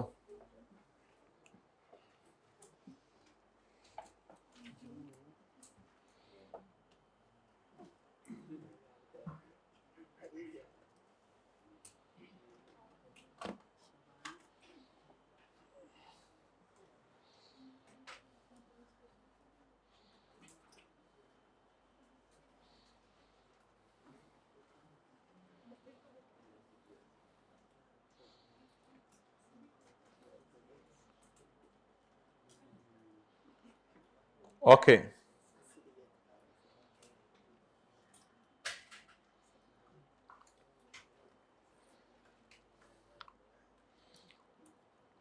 taxable sales return by different customers. तो सेल रिटर्न है, परचेज रिटर्न है, कितनी? 900। अच्छा ये ऊपर वाला कितना था? 8393।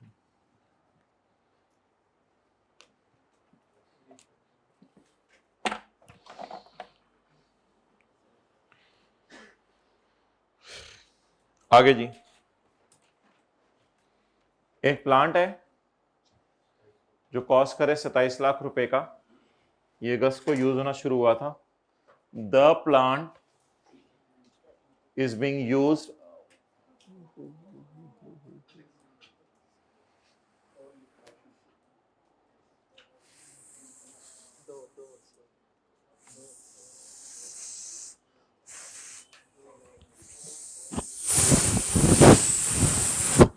for amiable and begum, not for kids, छोटों के इस्तेमाल से बचाएं। For amiable and begum, खुला रखे बेगम। ओके तो हो गया जी।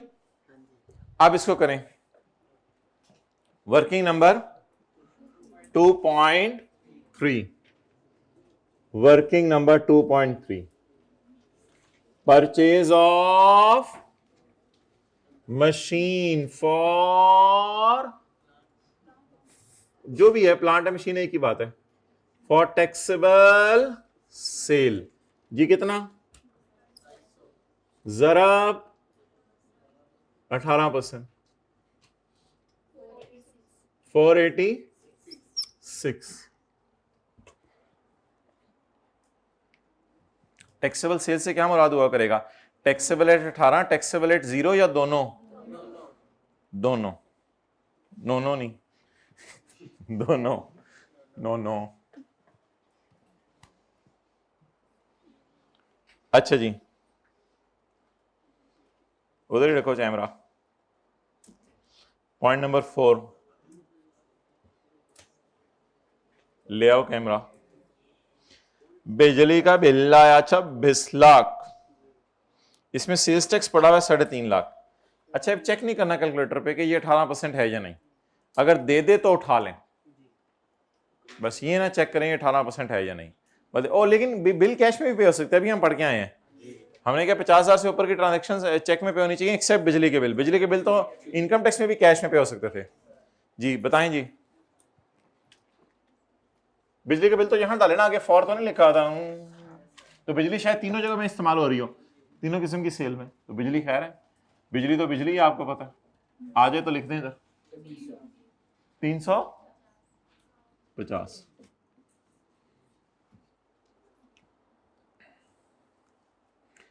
अच्छा आज अभी मैं आपको कहूंगा कि आप लोग सिर्फ पुराना तरीका अपनाएं, पहले काली लाल के टोटे टोटे कर दें। जब काली लाल के टोटे टोटे कर देंगे फिर नीली को भी देख लें, पीली को भी देख लेंगे, हरी को भी देख लेंगे, चिट्टी को भी देख लेंगे, जामनी को भी देख लेंगे, सबको देख लेंगे। अभी काली लाल के टोटे टोटे करें। सवाल खत्म हो चुका है हमारी तरफ से जी।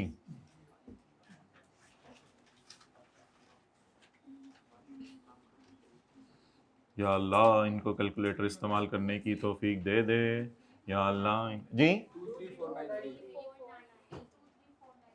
23493 मेहरबानी 23493। अच्छा जी काली 3 बादशाह सलामत आज लाल नहीं आई। बस लाल होता था इनपुट मशीन, वो फिर तीनों में करना होता था।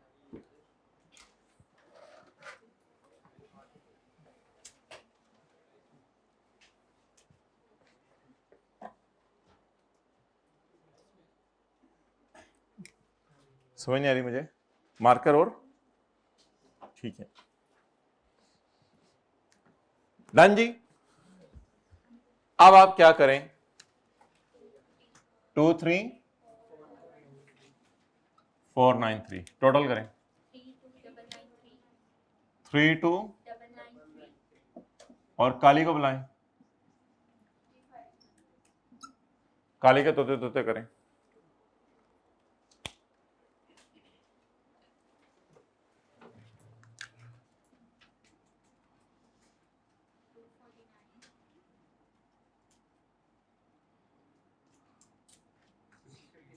हाँ जी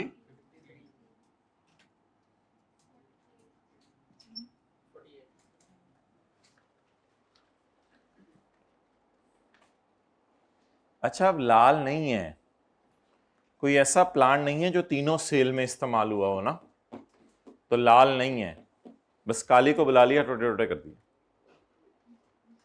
अब प्लांट में मैं कोई लिख के इसको तीनों में पोर्शन नहीं कर सकता, लेकिन यहां जरा जगह खुली खुली कर दें इनपुट के लिए, और यह आ जाएगा इनपुट मशीन। वैसे मैं डालना दूं इस इनपुट को तीनों में, यहां लिख के इसको तीनों में ना डाल दूं, क्यों? क्योंकि ये किन सेल में इस्तेमाल हुआ है सिर्फ। अच्छा ये काम जो नया वाला शुरू हुआ है कल से, भाई ये आसान है, बहुत आसान है, इसमें क्या मसला क्या है, कुछ भी नहीं। इनपुट को पकड़ना होता है, जरा नीचे डाल के अलग से दोनों में फेंक देना होता है। पहले से 3 में फेंक रहे थे, अब 2 में या 1 में फेंक देंगे, कोई मसला नहीं। अब ये बता दें कि 4500 को किस में फेंकना है, तीनों में या फॉर टैक्सेबल सेल? तो कैसे करें,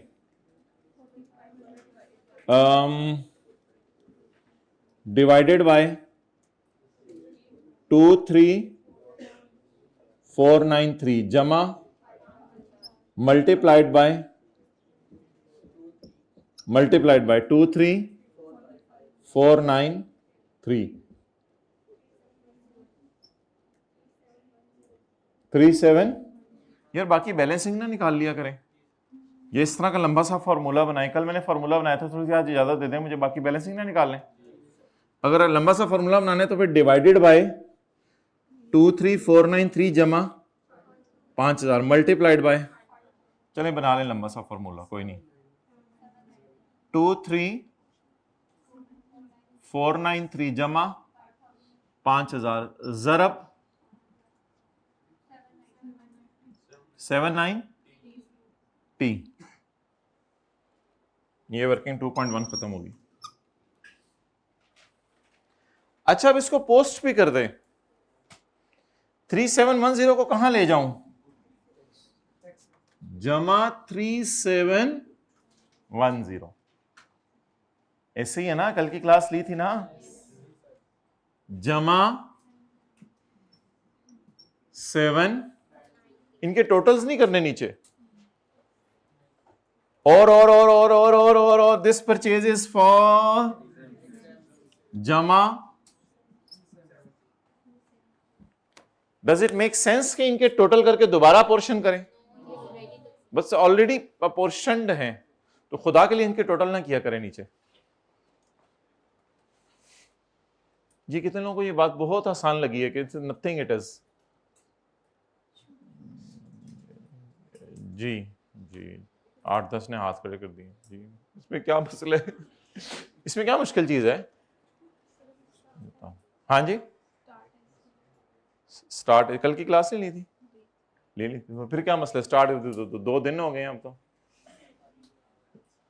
दूसरे दिन बंदा समंदर में छलांग मार देता, पहले दिन स्विमिंग ज्यादा हो गई। अब मारना, अच्छा जी, अब चलें जी आगे।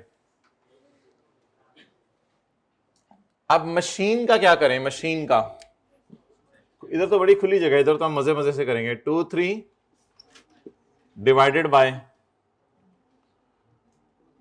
2 3 जमा इज इक्वल टू 401 इंटू 2 3 नहीं इंटू 5000 डिवाइडेड बाय जमा 85। ये मशीन को तीनों में क्यों नहीं अपोर्शन किया हमने?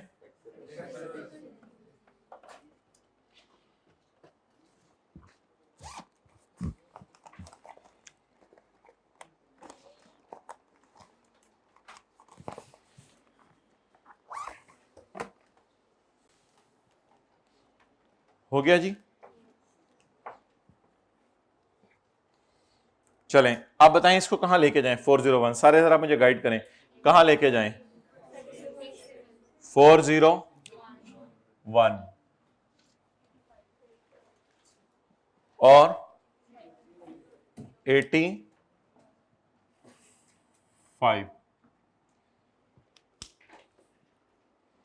ऐसा ही है। आज कोई इलेक्ट्रॉनिक कैश रजिस्टर वगैरह नहीं इधर पड़ा हुआ जिसको? तीनों में कुछ है ही नहीं अब इसमें। अब क्या करते होते हैं, किसी को याद हो?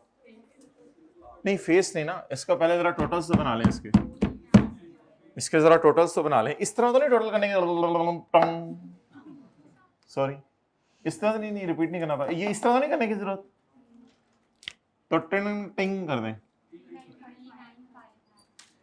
39 840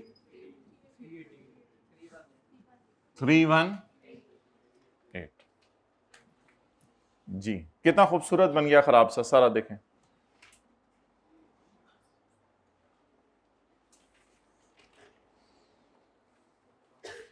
आज आप अपनी ये जो अत्तहियात वाली उंगली साथ वाले के यहां पे रखें जरा, चिन पे जो आपने ये फजर में उठाई थी ना उंगली अत्तहियात, इसको रखें जरा साथ वाले की चिन पे और बोले रिफंड। अपनी पे रख के बोली जा रही है रिफंड, वो उसने प्रोटेक्ट कर लिए, कोई रख ना दे। रिफंड ऑन 0 रेट सेल किया करें ना, एंजॉय सारा ऐसे करें। कौन से दाने बने हैं इधर, आप करें। ये ऊपर रख रहे हैं मैं भाईजान, यहां रखने का प्रोग्राम है ये। Refund on 0 rate sale, refund on 0 rate sale. कुछ फील हो रहा है? Felt? Okay, you have some problem.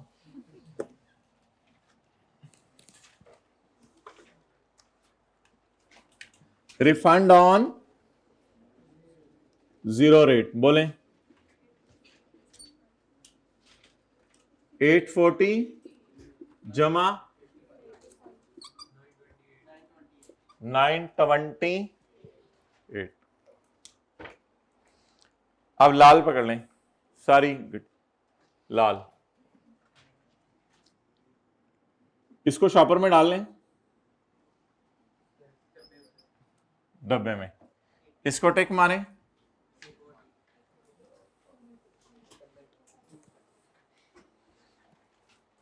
और एक टिक टिकाटक यहां मार दें 595। आप बोलें जी, खुदा के लिए डब्बे के अंदर देखिएगा, डब्बे में डब्बा, डब्बे में केक, आपका दोस्त 2-3 में एक में एक कहता है बिल्कुल ही मारा गया, एक में एक 23493 23 इंटू, अच्छा ये 18% है, पेपर में दिया होगा, हाँ दिया हुआ है, ये आप लोगों ने याद नहीं करना rate. 4229 less input lower of actual कितना है 3959 बोले 39 प्लस ब्रॉड फॉरवर्ड।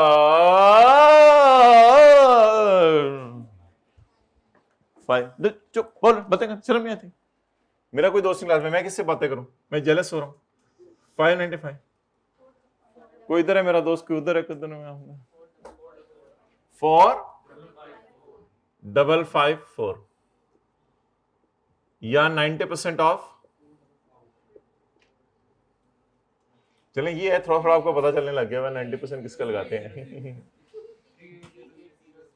3806 गाय को बुलाओ, गाय लोअर क्या इन दोनों में से,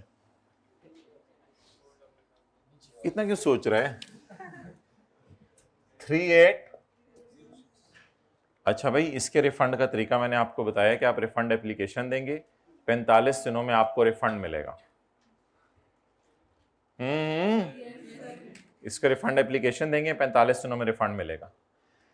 लेकिन ये रिफंड नहीं मिलेगा, ये कैरी फॉरवर्ड होगा।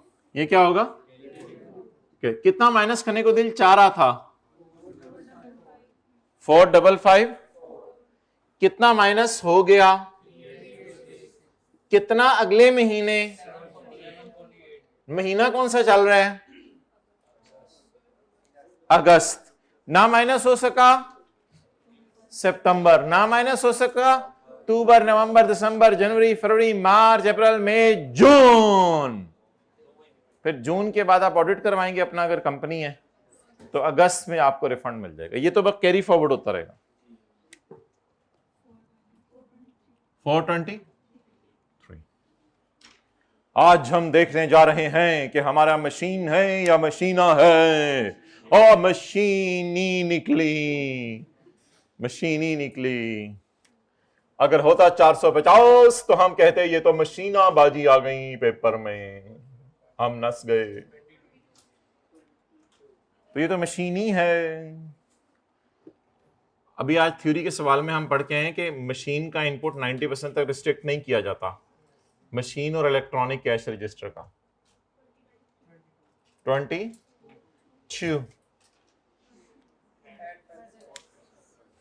एड 4% ऑफ 10-15 सिफर 400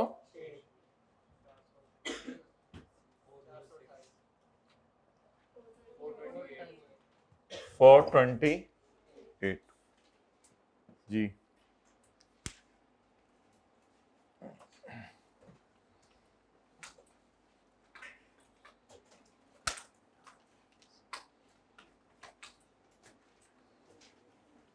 अच्छा मजे की चीज सुने, हमने तो बस खाई है मजे की चीजें, चलें आज सुन भी लेते हैं। मजे की चीज सुने कि ये वाला जो है ना हमारा महीना कौन सा चल रहा है। अच्छा सुन लेना मेरी बात, फीस दी तो सुन ले, हमारा महीना कौन सा चल रहा है अगस्त। वो कहते नहीं डिस्काउंट लेके आना ही सुननी। अच्छा तो अगस्त के महीने में मुझे ये बताएं कि ये रिफंड कैसे होगा। सितंबर में जाके इसकी रिटर्न जमा करवाएं, रिफंड एप्लीकेशन दें, उसके बाद 45 दिन में आपको रिफंड मिल जाएगा। वो भाई रजिस्टर रख लें जरा। रख लें।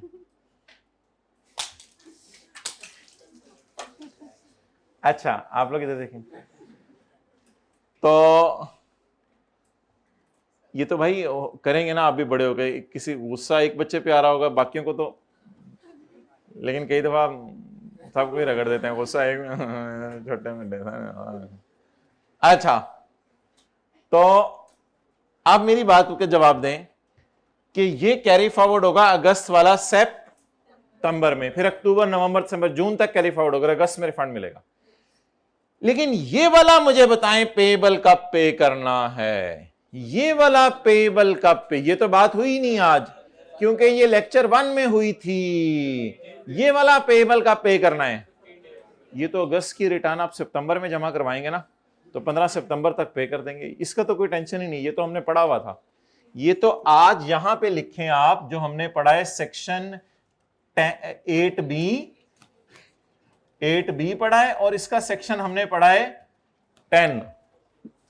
ये तो इसके लिखे इधर, मुझे रजिस्टर दोबारा निकालना पड़ा, ये क्या कर रहे हैं मेरे साथ। सेक्शन 8B और सेक्शन 10, यानी मैं क्लास ना खत्म करूं? हाँ बोलें, फिर क्लास खत्म कर दूं भाई। होमवर्क कल वाला करने है या आज जो मिलेगा वो वाला करना है? भाईजान आज भी होमवर्क मिलेगा, डंके की चोट पे मिलेगा आप लोगों के साथ, अब वो होगा जो आप देखेंगे, और जो सोता है वो खोता है। जिन्होंने कल होमवर्क नहीं किया वो